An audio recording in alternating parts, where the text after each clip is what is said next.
This is an oral history interview conducted for the Witness to War Serving a Nation project at Nauset Regional High School. For the sake of the interview, please state your first name and the town which you now reside. Harold Hall, living in Northeastham. Okay, Mr. Hall, I'm going to start off with how'd you end up on Cape Cod? I ended up on Cape Cod because my grandparents were in real estate on Cape Cod way back when. And in fact, we owned cottages, my grandparents owned cottages at Nauset Lake Beach, where the seashore parking lot is now. And one of the cottages that he had was one of the Three Sister Lights, the very last one that was sold, and he bought it in 1923 for 50 cents and moved it across to his property and built a cottage around it. My wife and I spent our honeymoon in that cottage. Now, by Three Sisters Lights, can you please explain what those are? Okay, the Three Sisters Lights are at Nauset Lake Beach. Way back before the rotating heads on lighthouses existed, the flash for Nauset Lake Beach was 3 flashes. So there were 3 lighthouses there. When the rotating head came in, they sold 2 of the lighthouses for $3.50, I believe, and they were moved back inland less than a quarter of a mile, and a cottage was built around them, and it was called the Twin Towers Cottage. And that at one time was a dance studio. The other one was still in place, and that had the rotating head in it, and that had the 3 flashes for Nauset Lake. Then there was the existing lighthouse now was moved up from Chatham and put in place. And so when that was done, that was a larger, bigger lighthouse. And that was done, they then sold the 3rd one off, and that's when my granddad bought it and moved it over. Very interesting. So, when you decided to join the Navy, were you drafted or did you enlist? Well, in January of our senior year, about a half a dozen of us went into Boston, into the Fargo building to volunteer. And they sent us home. They said, no, you go home, finish your high school. And we said, well, we're volunteering because we want our choice of service. And they said, you'll get your choice of service because you're, when you graduate, because you are waiting. So you will have your choice of service. So, okay, we went back and finished high school. And then my whole senior class of boys all got greetings from the government at the same time. So we all went into Boston and to the Fargo building and had our physicals at the same time. And at that point, we had our choice of service. And which military service did you choose? Well, I wanted the Navy. I'm nearsighted, so they put me in the Seabees. The Seabees are the construction battalions, and they are made up of all kinds of men who are capable of building various things. And the construction battalions were used throughout the Pacific Islands during World War II, building aircraft, hangars and runways and whatever was needed to be built, cleared out. So you built things in the military. Did you have any building experience before you joined? No, I didn't build things in the military because I was sent to Camp Perry, Virginia, in the Little Creek area, and that was the basic training camp for the Seabees. And at the end of my basic training, I was left standing with a few other guys without any assignment. So I was then put in the replacement area to wait for my assignment. And while I was there, I used to go to this hall, where I saw these guys coming in, cut off dungarees, take off knife, beards. What's a dungaree?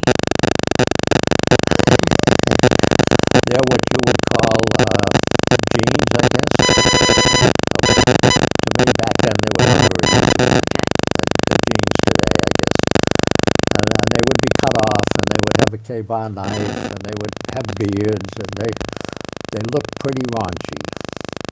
And I asked, well, who they were, and they said, well, that's Naval Combat Demolition Units. They train here in Camp Perry. Well, I thought that was probably a little much for me at that time, so I waited for my assignment, and my assignment finally came up.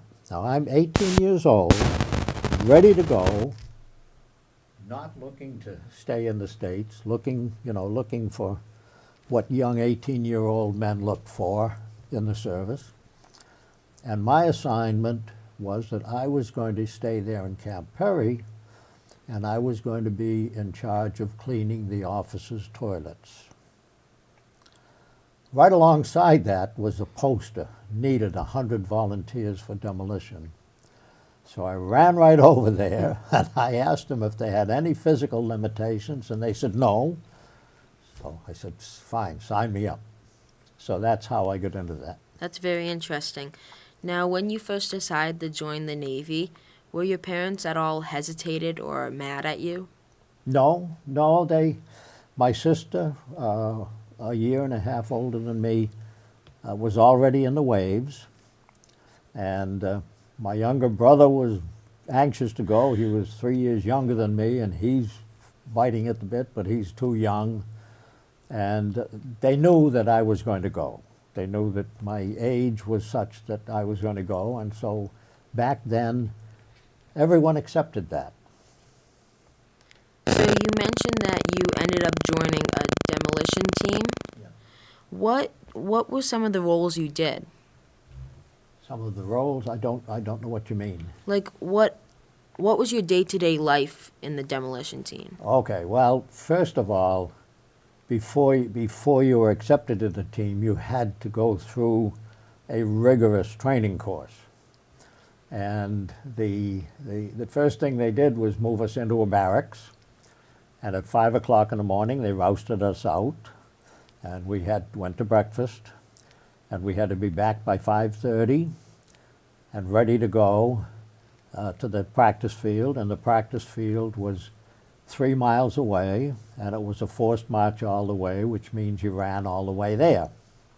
When you got there, there were at least 2 hours of calisthenics, nonstop, a rest period, and the rest period was marching in the field there, practice field.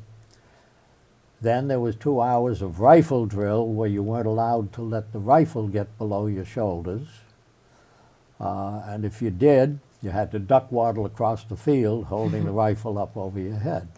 If you let it touch your head, you had to go again. So it was pretty rough. And that went on for some time, and then at the evening, we would be forced march back to the barracks. But before that, at the middle of the day now, just before lunch, we would break, and there was a big pool there, and we would all get in the pool, and that was the best part of the day, believe me. We would all get in the pool, all around the outside edge of the pool, and you would hold on to the edge of the pool and go underwater and hold your breath as long as you could. And you kept watching, because the minute you put your head up above water, there was going to be somebody there with a foot to push your head under. So you had to time it. You watched them, and you timed it, and you exhaled, got up, took a deep breath, and back under again. And that went on. So that was the way life was, and that was part of our training. And a lot of the training was we had tumbling. In addition to the exercises, we had an obstacle course there, 2-mile obstacle course that we had to go over.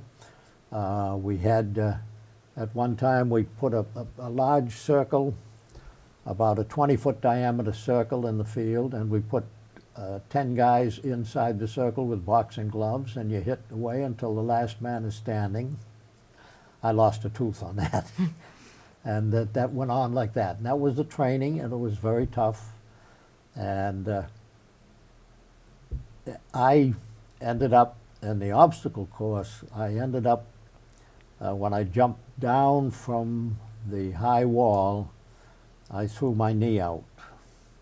And so I had to wait until the finish of that day before we could get back to the barracks, and I waited, and I hobbled back to the barracks with the people, and an officer come up to me and said, you've already made it, you stayed with us, now go to the hospital, get your leg taken care of, and you're all set. So from there then we went to Florida for further training. That seems very vigorous. What inspired you every day to keep on fighting through that training camp? I don't know as anything inspired me.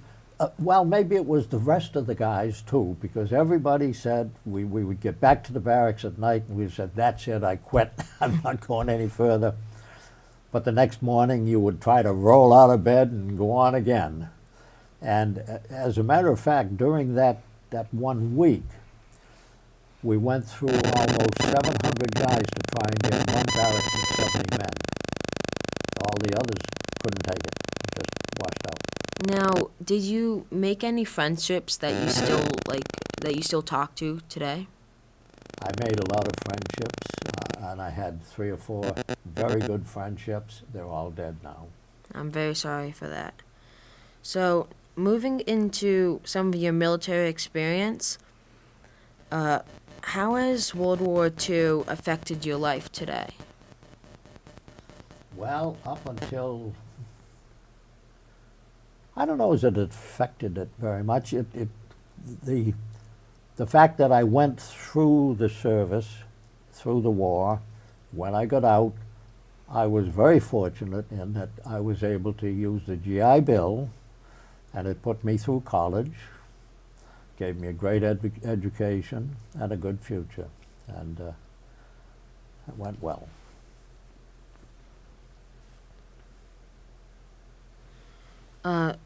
In your military experience, what would you say your happiest experience was? Happiest memory? I guess when we first went to Florida in late fall from Camp Perry, Virginia, we went by troop train. We got down to Florida. We got out on the island. We lived in tents on the island. We got out on the island. The first thing everybody did was go for a swim. I bet Florida was nice. Yes. So, looking back on your military experience, do you think it's changed your life for the better? It changed my life, whether for the better or not, I don't know, but I would say it didn't hurt it.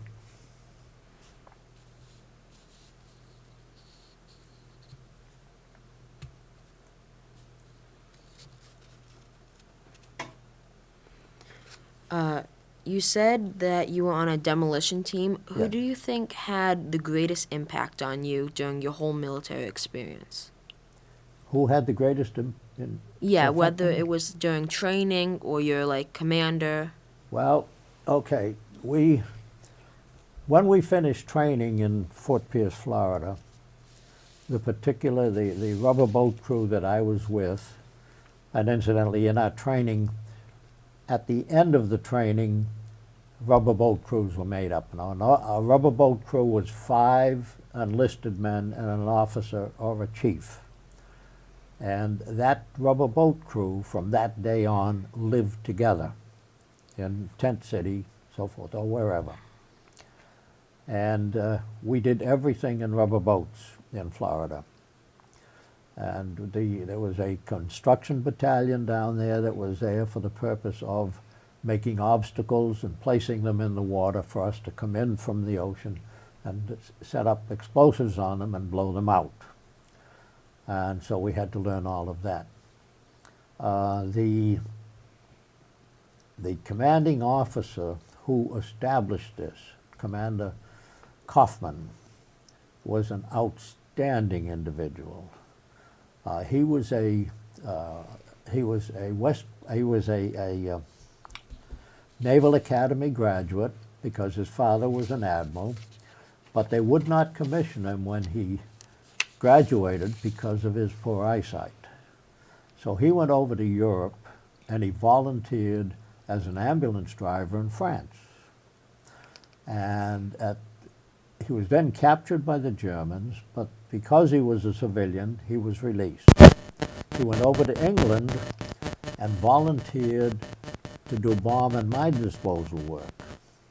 And he learned that trade in England, and he got away from one. He heard one that was going to go off, and he took off running, and he got away in time. After that, our country here called him back and said, please come home. We will commission you as an officer in the U.S. Navy, and we want you to set up a bomb and mine disposal school. So he did that. And his first students, the first job that they had was at Pearl Harbor after the Japanese bombed there. Then he was asked if he would establish the Naval Combat Demolition Units. And he went to the Seabees to draw on recruits because he thought in the Seabees he would have men with explosives experience, which is true. A lot of men in the Seabees had explosives experience, but the problem was they were all too old. And as you probably realize, wars are fought by young men, 18, 19, 20 years old. And so he then had to draw on people like myself who did not have explosives experience. And so while we were at Camp Perry, Virginia, we learned to use explosives. We learned to blow up trees and blow holes in the sides of hills and so forth using dynamite mostly in Camp Perry. So now this man, Commander Kaufman, was an outstanding individual, as I said, and he spearheaded the training, and then we went to Fort Pierce, Florida, an amphibious training base there, and there's the North and the South Island and the jetty in between and the inlet there, and the South Island was where we lived in Tent City, and that was where the amphibious forces trained and so forth, and we, underwater Naval Combat Demolition Unit, we trained on the North Island, and we would go over there and do all of our explosives work. And so anyway, when the team started shipping out, then he wanted to head up a team. He didn't want to stay in Fort Pierce, so he went out and he became the commanding officer of the team that I was in, Team 5. Team 5 consisted of 80 enlisted men and 20 officers, and that's made up of 20 different rubber boat crews, 5 enlisted men and an officer in the boat crews. And we lived on, we went out and they set that limit of 100 because of the ships that would carry us, the attack personnel destroyers. What they were, most of them were World War II destroyers that had 4 stacks. So what they did, they removed the forward 2 stacks on these destroyers. They cleaned out the boiler room and put in all the bunks for the 80 enlisted men. And along with that, that's where we slept, down there in that boiler room, very crowded, along with all of our explosives, which was about several ton. So he went out with us on that first job, and the first job that we had was at Saipan, which was an island in close to Guam, in the Mariana Islands, and the reef was 1,800 yards offshore, which is a mile, and we had to space men all along the reef and swim in and do a reconnaissance of the area before the landing craft could go in. The reason that we did this swimming reconnaissance was because at Tarawa, we lost many, many, many Marines because the information that they had regarding the landing approach was not good. The water was so crystal clear, they thought there was a lot of depth of, or shallow depth of water. They thought that the landing craft could get right in close to shore and so forth. That didn't happen. The landing craft trying to get to shore got hung up on reefs. The men tumbled out of the landing craft trying to get to shore. Many of them drowned, falling in deep coral holes, and they lost an awful lot of Marines that way. So it was determined that they needed to know what the approach was like. And so at Saipan, we had the very first major swimming reconnaissance.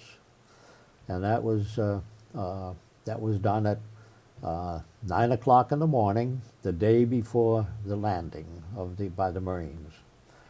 And that was done under the cover of battleships and destroyers and so forth, firing over our heads onto the shore to try and keep the Japanese down. The problem was they were firing too far inland, and the Japs didn't bother them much. But anyway, this commanding officer, Commander Kaufman, went in with the first group in on that reconnaissance, and he never did anything, or he never asked us to do anything that he didn't or wouldn't do himself. So he was a great man. Yeah. Yeah. So you mentioned something about explosives. Yeah. Were those explosives used against land and stuff, or were they used against other enemies? Those explosives were used only to blow out obstacles or blow up mines, what have you, that you would find on the approaches to the beaches. During World War II, the underwater demolition teams, and there were, in the Pacific, there were a total of 30 teams. In that environment, the limit was that we were only to go to the high water mark on the beach. So everything from there back in the water, we were to make sure the landing craft could get ashore, that Marines could land without worrying about getting blown up or getting hung up on obstacles or what have you. So I see you brought with you some books and paperwork. Do you have any heroic accolades that you received during your military career? Yes, I was given the Bronze Star along with everyone that crossed the reef at Saipan was given, the enlisted men were given the Bronze Star, the officers were given the Silver Star. So I do have the Bronze Star. Now, what does the Bronze Star mean? It is the fourth, I think, the Navy Cross, the Silver Star, the Bronze Star. It's an award given by the Navy, or given by all the military. And this is a copy of the Bronze Star is shown here, okay? And down here, the battle stars, and one is the U.S. the Victory Medal. Another is the Pacific Action Medal. This is the Philippine Liberation Medal. Okay, so that's that. The citation that was issued, if you'd like, I could read that. Would you please? The President of the United States takes pleasure in presenting the Bronze Star Medal to Harold Thornton Hall, Gunner's Mate 3rd Class, United States Naval Reserve, for services set forth in the following citation. quote, "for heroic service as a member of an underwater demolition team in operations against enemy Japanese forces during a daylight reconnaissance of the beaches of enemy-held Saipan Island, June 14, 1944. Cool and courageous in the face of heavy mortar, machine gun, and sniper fire, which killed and wounded several teammates, Hall conducted a thorough 3-hour survey, swimming to within 30 yards of the beach, and obtained information of great value to the landing force. His gallant conduct was in keeping with the highest tradition of the United States Naval Service. Hall is authorized to wear the Combat V for the President of the United States, James Forrestal, Secretary of the Navy." Wow, that is quite the letter. There's a book, it's called The Naked Warrior, and that was written by Commander Fain. And what it is, it's a history of all of the teams in the Pacific. And I was fortunate to meet Commander Fain. He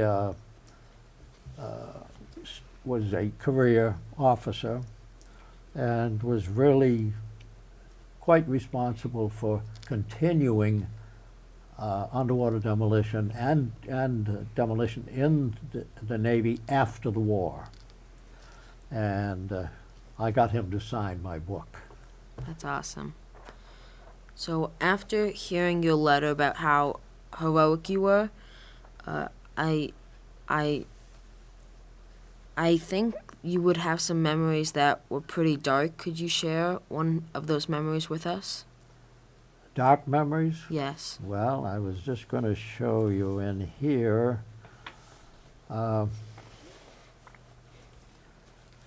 This is where I got him to sign it, and he wrote that in here. Now what this says, this is in his book. This is on the team history.